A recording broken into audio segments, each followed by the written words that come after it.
For the first time in history of Bharat ये milestone achieve किया है इंडियन गवर्नमेंट ने कि फॉरेक्स रिजर्व इंडिया के हो गए हैं, क्रॉस कर गए हैं $700 billion. Indian foreign minister doctor Jaishankar जिन्हें उनकी जहानत की वजह से पूरी दुनिया में जाना जाता है, उन्होंने यूनाइटेड नेशन में पाकिस्तान को बाकायदा तौर पे मैसेज दिया या पाकिस्तान को बताया है और पूरी दुनिया के सामने ये बात किया कि भाई पाकिस्तान की अगर जीडीपी आपने चेक करनी है तो वहाँ पे दहशतगर्दी चेक कर लें। हमसाये मुल्क भारत ने अपना ही 77 इयर्स का रिकॉर्ड ब्रेक कर दिया है।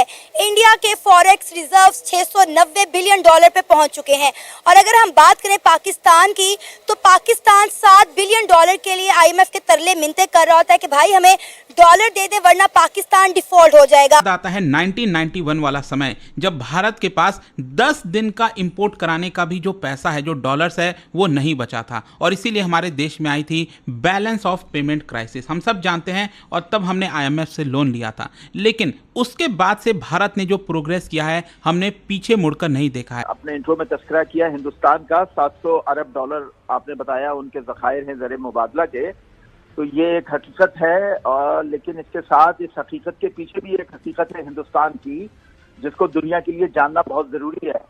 हिंदुस्तान के पास $377 अरब के ज़र मुबादला के जो ज़खायर हैं वो 8% शरह सूद पर बैंकों से लिए गए हैं। हिंदुस्तान वो मुल्क है जिसकी 70% आबादी को बुनियादी जरूरियात मुयसर नहीं, जिसके 29 में से 22 सूबे आजादी मांग रहे हैं और 100 से ज्यादा वहां प्राइवेट मलेशिया काम कर रही हैं।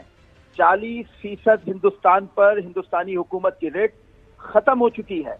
ये वो मुल्क है जहां गुर्बत से दुनिया में सबसे ज्यादा खुदकुशियां होती हैं। हिंदुस्तान वो मुल्क है जहां जिस्मानी आज़ा की फरोख्त पूरे पूरे गांव बोर्ड लगाकर गुर्दे बेचते हैं। फुटपाथ और रेल की पटरियों पे करोड़ों लोग जिंदगी गुजार रहे हैं। भारत के पास 1991 में बस 10 दिन का सामान इंपोर्ट करने के पैसे थे और आज भारत का खजाना रिकॉर्ड हाई यानी $700 बिलियन पर देखकर पाकिस्तान मीडिया में जलन साफ साफ दिखाई दे रही है और बोल रहे हैं कि भारत में आज भी गुर्बत है और भारत में आज भी लोग भूखे सोते हैं। उन्हें एक कौन बताएगा कि मोदी गवर्नमेंट हर एक को फ्री में अनाज और घर बनाने के लिए पैसा देती है। 1991 में यानी आप समझ लें 90s के डेकेड में इंडिया की वो हालत थी कि खाने को रोटी नहीं थी और पहनने को कपड़ा नहीं था और बेतहाशा गुर्बत थी, बहुत ज़्यादा पॉवर्टी थी। वो अभी तक लोग जो है ना पाकिस्तान के बहुत सारे लोग और ये समझते हैं कि वो वहीं पर हैं, उसी 90s में रह गए, कहते हैं बड़ी पॉवर्टी है, बड़ी गुर्बत है। पाइन जाके तो देखें आप ज़रा उधर कहाँ पर पहुँच गया। उन्होंने कितने मिलियंस को अपलिफ्ट किया गुर्बत से। एनीवेज वो तो एक अलग कहानी है, लेकिन 1990s के डेकेड में वो इंडिया के जो खाने को पीने को पहनने को तरसता था, उसके जो है बड़ा IMF के प्रोग्राम में था। अब देखें वो कहां पर पहुंच चुका है। ये माइलस्टोन भारत ने पहली बार हासिल किया है। इंडिया का बिजनेस स्टाइल है ना वो बड़ा कंफर्टेबल है। वहाँ पे बिजनेस वालों को फैसिलिटेट किया जाता है। वहाँ पे जो काम करने वाली बड़ी बड़ी इंडिया जो कंपनीज हैं जैसे किया है, बहुत सारी और इंडस्ट्री है, वहाँ पे उनको तंग नहीं किया जाता, वहाँ पे उनको रिश्वत नहीं ली जाती, वहाँ पे करप्शन नहीं है, वहाँ पे वो फैसिलिटेट करते हैं। हमारे मुल्क में क्या है, थोड़ा सा कोई काम करता है तमाम सरकारी अदारे उसके पीछे पड़ जाते हैं, काम नहीं करने देते। तो यही वजह है, यहाँ पे बिजनेस को फैसिलिटेट करना तो सिखाएं भाई कि किसी ने बिजनेस भी करना है।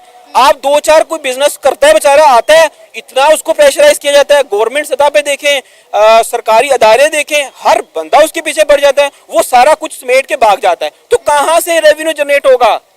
रेवेन्यू तब जनरेट होगा जब हमारी गवर्नमेंट जो है सपोर्ट करेगी, जब यहाँ के अदारे सपोर्ट करेंगे। इंडिया क्यों आगे है? वहाँ के तमाम अदारे देखें, अच्छी अच्छी पोस्टों पे लगे हैं, गूगल्स के देखें, आप हर चीज के देखें, वहाँ पे लोग यहाँ से वहाँ शिफ्ट हो रहे हैं।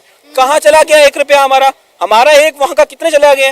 तो यही वजह है। खुदारा गवर्नमेंट से अपील है, फैसिलिटेट करें बिजनेस को, कुछ कमाएं वो, ताकि रेवेन्यू जनरेट करना पड़े और हमें डॉलर्स के लिए भीख नहीं मांगनी चाहिए। भारत के रिजर्व 700 बिलियन हाई रिकॉर्ड पर आने का श्रेय मोदी से लाख गुना ज़्यादा उन लोगों को जाता है जिन्होंने अपना पेट काट के पढ़ाया लिखाया। उन्हें पता था कि बच्चे पढ़ेंगे, उन्हें पता था कि बच्चों की पढ़ाई आज कितनी ज़रूरी है। के माता पिताओं ने जब लड़कों की एग्ज़ाम होती थी तब पूरा घर अंधेरे में सोता था और बच्चों के घर में बिजली होती थी। स्कूल की फीस भरने के लिए एक शाम का खाना साधारण खाया जाता था। ये एक सच्चाई है, तभी तो सुंदर पिचाई, सत्य नरेला और अब्दुल कलाम जैसे लोग बन पाते हैं। ये घर वालों का एक अल्टीमेट सैक्रिफाइस है। आज इंडिया में जो कंपनियां लग रही है और आईटी सेक्टर जितना हाई पर चल रहा है, उसके पीछे उन माता पिताओं का हाथ है। और इसके विपरीत पाकिस्तान की सोच है कि जितनी ज्यादा आबादी उतना अच्छा है आबादी, लेकिन एक बिना पढ़ी लिखी आबादी पाकिस्तान पर एक बोझ बनती जा रही है। कि ये जो तरक्की है उसका सेहरा इंडिया के प्राइम मिनिस्टर नरेंद्र मोदी की सरकार पे डालेंगे। वो सब भी जो है ना, मेरा ख्याल है वो हमारे पाकिस्तानी सियासतदानों से बहुत सही हैं। अच्छा, हाँ जी, मोदी साहब भी।